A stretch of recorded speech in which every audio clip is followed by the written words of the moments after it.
Welcome to the Lead Generation Podcast, where innovative entrepreneurs share their stories and secrets to success. It's time to take your digital marketing to the next level with your host, Bob Sparkins.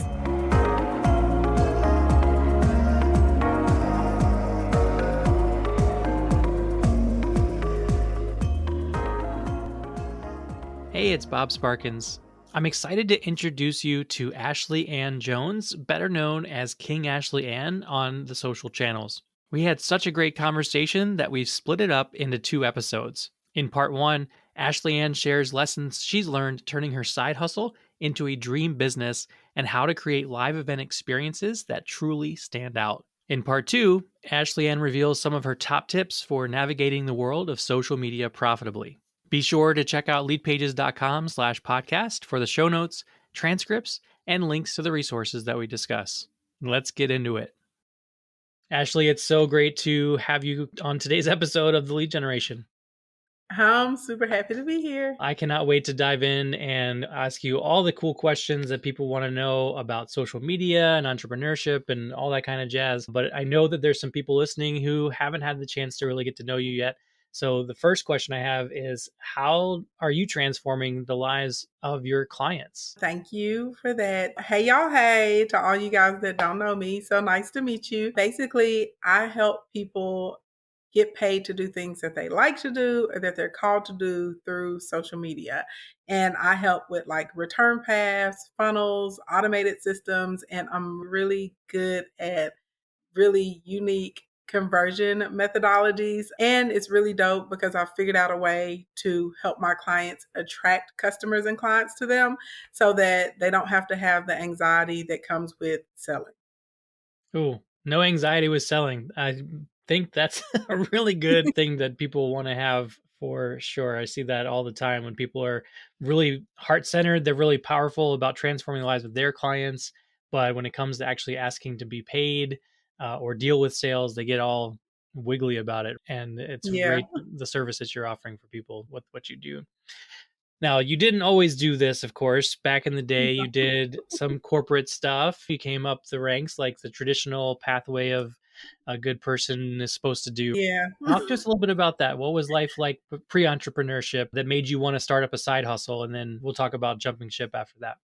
Yeah, so I got sucked into the matrix. And no offense to people that want to keep the 9 to 5. I will say this. I think if you are in a corporate position, it's actually like fulfilling to you or it's part of your purpose. I'm like, keep on going. But for me, my bachelor's is in finance and I was really good and I was working as an analyst, but it was not fulfilling work. And when I was coming through, it was like when everyone was going through this leaning process. So I got out of college during the recession in like the 08, 09 era and was leaning out. People were losing their homes and their cars. Businesses were going down left and right. And so it was very interesting because even though I was good at the numbers and I was good at understanding campaigns and helping companies know what they needed to do to bring in a greater return, it also was not fun because normally if I showed up and because I was so good at what I did, that meant that there were going to be a number of people that lost their jobs. And I hated that, could not stand that. And I also wasn't down with the whole assimilation dance that I had to do with in corporate. You're not allowed to be as free or as flexible. I'm always into my little nails and all these shimmy shangle things, and that's not deemed as professional. Or my hair is normally like really big and curly. It's time today, but normally it's all huge and curly. And someone telling you that's a distraction. It just was not working for me. And then I just started doing the math, and the math is not mathing for me. So I was working probably about 60 hours a week. And so I was like, okay, you're making great money, but you don't get to enjoy your money because you're always working. And I'm like, okay, I've been in school for a gazillion years to get out. And most of my classmates were getting jobs at $9 and $10 an hour. So it really wasn't enough to be able to like pay their bills. And I'm not talking about living like a lavish life. I'm talking about like living in a normal place that's safe, having a decent car, making sure you have health insurance and stuff like that. And I was like, at this rate, I'm never going to be able to have the security that I'm looking for. I'm not ever going to be able to have the freedom of my time. I work it felt like at the time I was working like 24/7. but it wasn't enjoyable. I wasn't getting breaks. You know what I'm saying? It was no vacation. I was like, this is just not what I signed up for or what I thought it would be. And I was in an entrepreneurship class in my master's program, and I had to do this feasibility study, and I went through everything, and I was like, dang, I was like, this is actually like a really good business idea, and I think the model will work, so I should give it a try. So I hadn't quite quit the 9 to 5 yet, but I started the process of doing my own thing. So I opened up my event design and production business, and it took off. And within 3 years, I had my first $1 million year. And that's actually how I learned I was good at social media marketing and all of that stuff. So one day they came and they're like, hey, it's time to renew your contract. And I was like, I'm actually not going to renew my contract, and I'm just going to go full time on the entrepreneurship. And you still work a lot and stuff, but it was just fun. It's more enjoyable. Like I get to create, and people were happy. They're happy now to see me come in. I'm putting people in a position now where they're making money, and instead of being in a position where I'm taking something, you know what I'm saying, away, or I'm like the catalyst to why HR has decided that they need to lay off like these 40 people. So this for me is a much better fit for who I am as a person. And I would much rather be creating and putting like light into the world instead of more on the doom gloom. It's amazing to see what that transition has been like for you. I've seen it on the other side. We're going to talk more about your events that you're doing now, but take me back to 12 years ago or so, or 10, was it 8 years ago, whatever it was that you started doing the events as a side hustle. The revenue obviously was pretty nice, I'm sure, but was there anything else that made you say, yes, now is the time for it to go from side hustle to my full-time thing? So I am one of the things I worked backwards. So I actually built up a clientele big enough first to support me having a brick and mortar space, which is funny because I did all that work to have a brick and mortar. And then a few years in, I realized I was like, I don't need a brick and mortar space. I'd rather work from home and have a flexibility. So then I started working my way out of the brick and mortar and the retail space. But back in the day, like the biggest part of transition for me was one, I got the ability to like have fun with my creative side because I get to do all these fantastical, crazy events, putting trees in buildings and people hanging out of ceilings and people dressed up like Dr. Seuss characters and all these other cool, amazing things. It's just create an experience for people that's fun. But when I was getting started, before I transitioned over, I was really trying to figure out like, can I make enough money doing this to pay my bills?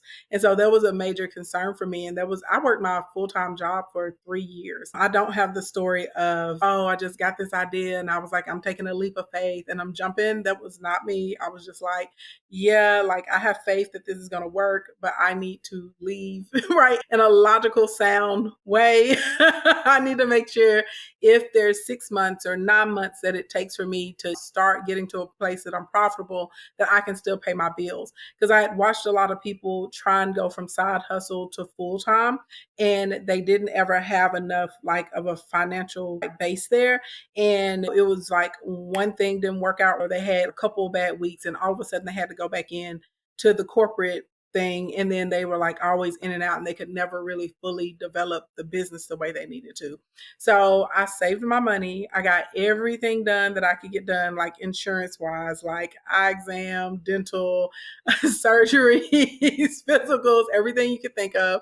And I had also spent a pretty extensive time looking at what realistically what my expenses were and thinking about big items. If you need new tires or a roof, or you know what I'm saying, I don't know, you break an ankle or something. But realistically, like how much does it cost me to live? And then if I have an extraordinary event, unusual event come up, making sure I could handle it. Once I had that, then I went and I started researching how much does the lease cost? What's my CAM going to be? What's the average rent on these buildings? How much is the utilities? What I have to spend in marketing costs? Like what's a security system? So I was very thorough. Anything I could think there's going to be an expense or a cost, I just started tabulating it. And so while I was working my 9 to 5, my goal was to build up my foundational fund strong enough that I could actually live for 18 months. I don't believe in that 6 month. I'm like, nah, we need a whole like 12 to 18 months. I'm really 18 to 24 in my ideal land is what it should be. And on top of that, now I need to be able to put up enough every single month from these clients that I'm getting to see if I can actually cover the overhead of having a physical brick and mortar building and what it's going to take to bring the customers in. So I waited until I got that stuff underway before I was even like, okay, I will go full time. And then on top of that, once I had all that in place, I still was like, God, please send me a sign. So I ended up booking a $150,000 client. So I couldn't have gotten a clearer sign than that. And I was like, okay, time for me to like spread my wings and go fly in the sky.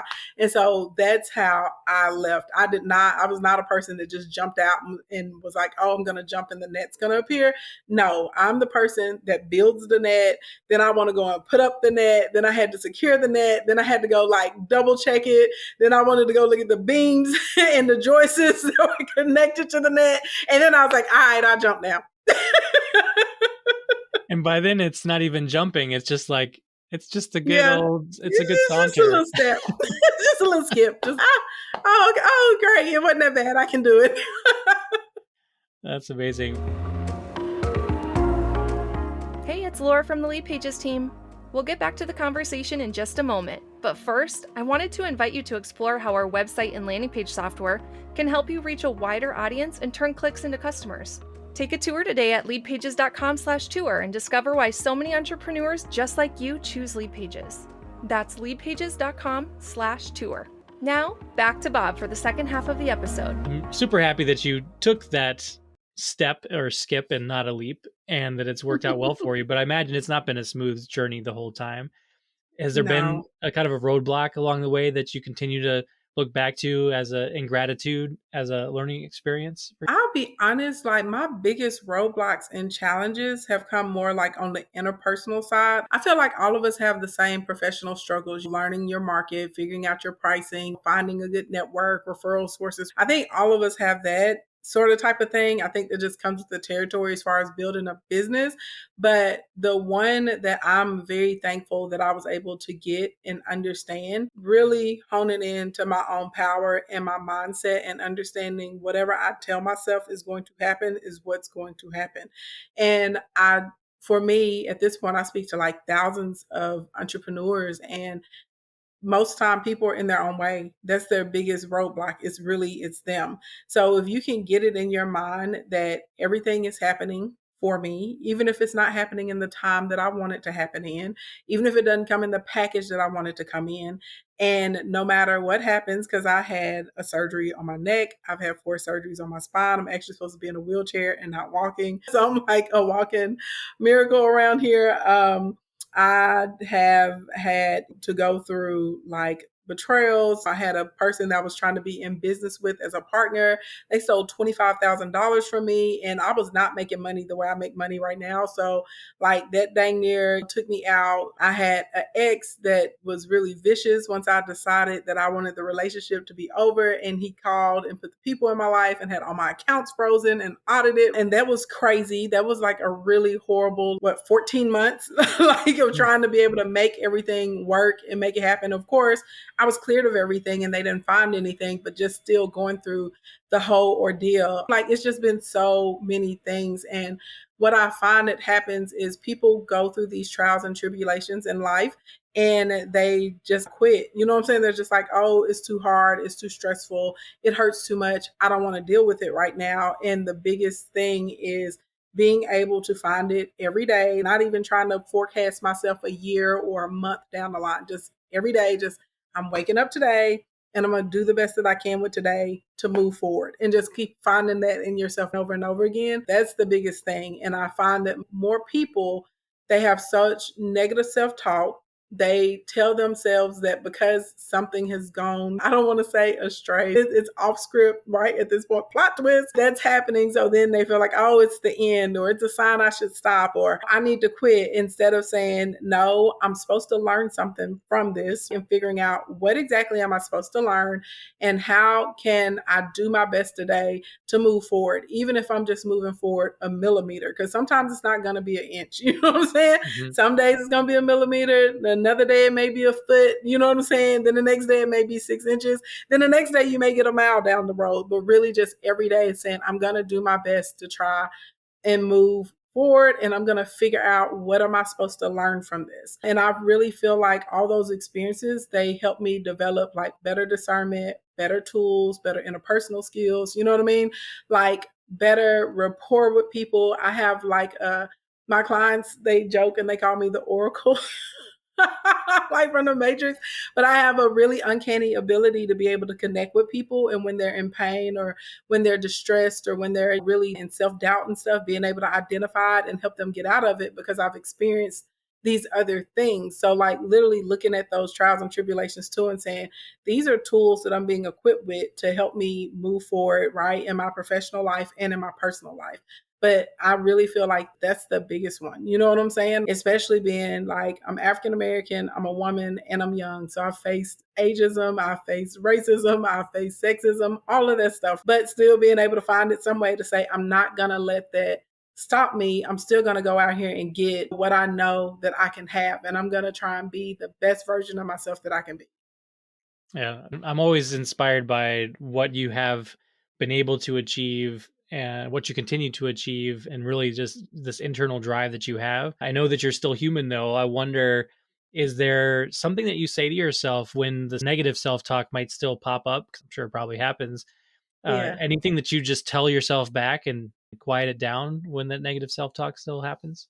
Yeah, if I'm being honest, when I get in that little like weird spot and it's negative self-talk or I'm feeling sorry for myself, I go and I help somebody. That's the Mm. easiest way to put something back in perspective for yourself.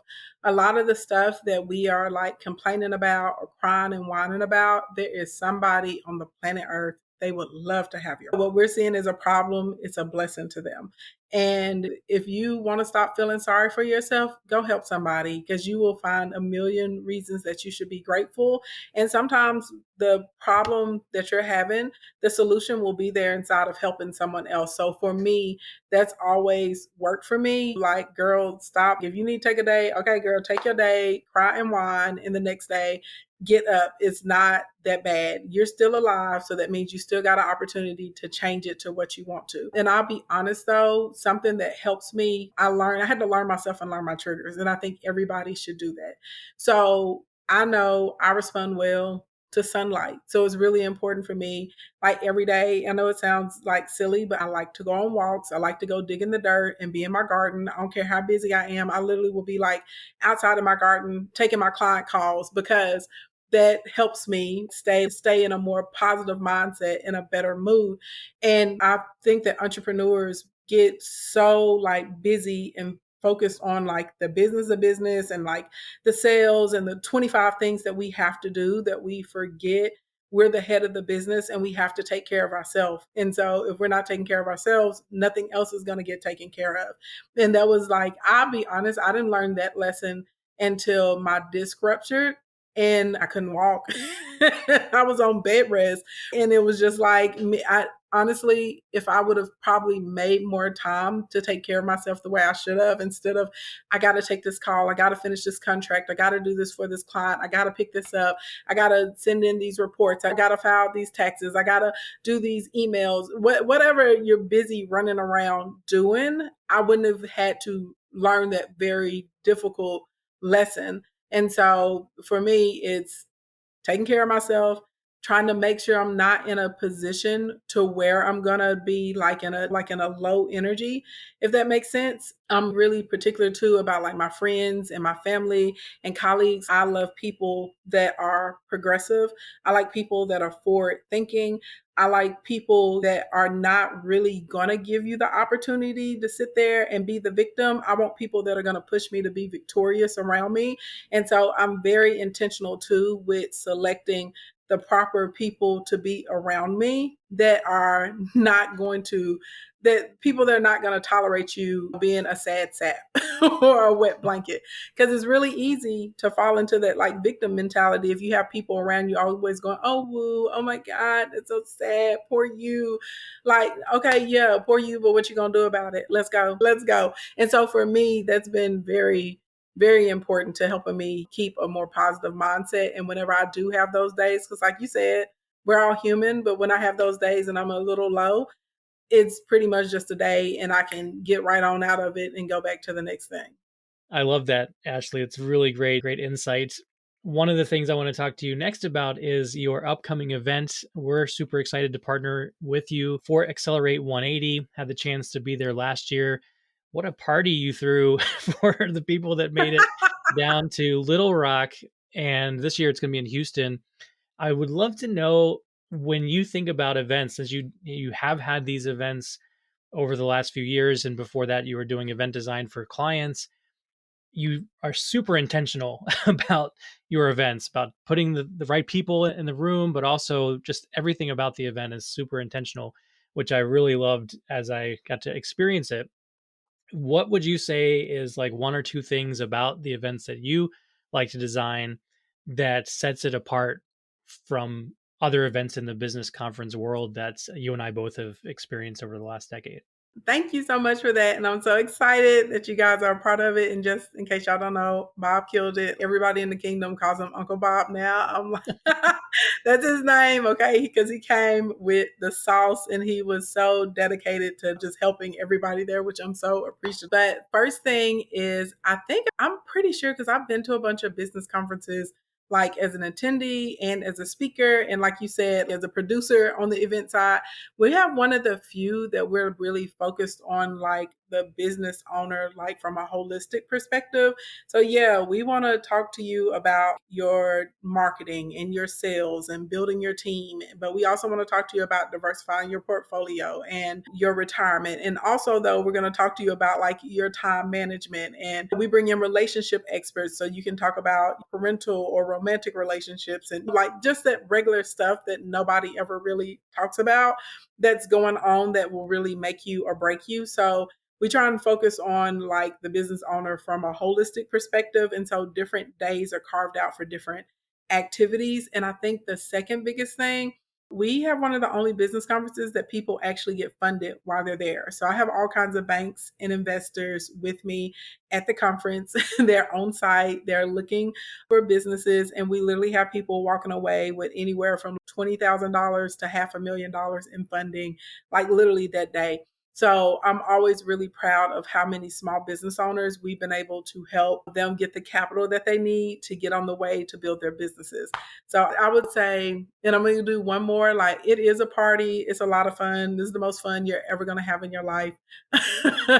Building your business and making connections. Everybody always says they've never been to anything like it before and how much they love it. And it is, it's a party. Like we are bound to break out dancing anywhere. We have all kinds of crazy competitions, and we're really good at helping people consume information.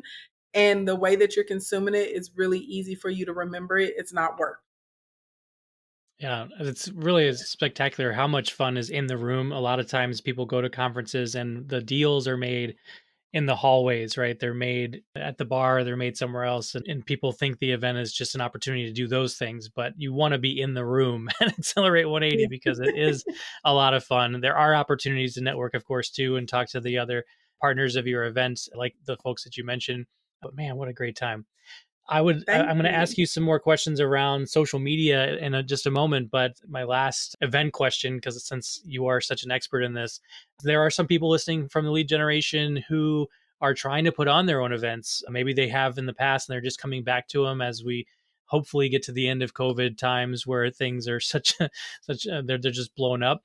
How do you decide what kind of a venue that you want to use for the event? Do you have any tricks on picking the right venue? I know that can be a real nightmare Yeah. for people who are trying to put on either their first retreat or their first workshop or bigger conference. Do you have any tricks that you like to follow for that? Yeah, the first thing is really focusing on the experience that you want your attendees to have. That should lead and guide everything. So if you're doing like a smaller retreat, a boutique, or maybe something more intimate and thinking outside the box, maybe a presidential suite or something like that, is going to help you pull off what you need to. If you're doing a pretty large scale production, I know for me, like Bob, you were just saying how deals are made like at the bar or in the hallway. So really trying to cultivate the spaces that encourages people to meet up and hang out with each other and network and connect. Also, for me, really looking at like how easy is it going to be for the guests to get in and out of where they're going. So for instance, we're in Houston this year, which is going to be so much easier for people to navigate around. We're in Little Rock. Last year, Little Rock is small, and if you get a late flight at 10:30 or 11, you can't get an Uber. Like they're non-existent, right? But in a city like Houston, you can catch a car. We have shuttles that are going to be running to 1 or 2 in the morning. Thinking about the guest rooms, so when the guests go back, are they able to like relax, get a good night's rest, or are they going to be uncomfortable and waking up with their neck and back hurting and they can't focus the next day? And I would also say find a venue that's going to work with you logistically as far as with the setup, the breakdown, the lunches, the after hours, like your load times and stuff like that. Because for you, the event producer or the event host, that's going to make your life 1,000 times easier. Yeah, that's awesome. I think we might need to have you back at some point in the future just to talk events, because I think we could go on and on about all the ways to make sure events work Yeah. out well for you. I've been doing them for a long time, like Yep, 16 exactly. years. So I ain't seen everything, but I've seen a lot of things. Awesome. That's a wrap for this episode of the Lead Generation Podcast from Leadpages. Take a moment now to subscribe to the show so you don't miss a single episode. Then head over to leadpages.com/podcast for show notes, bonus resources, and more ways to elevate your business. Thanks for listening.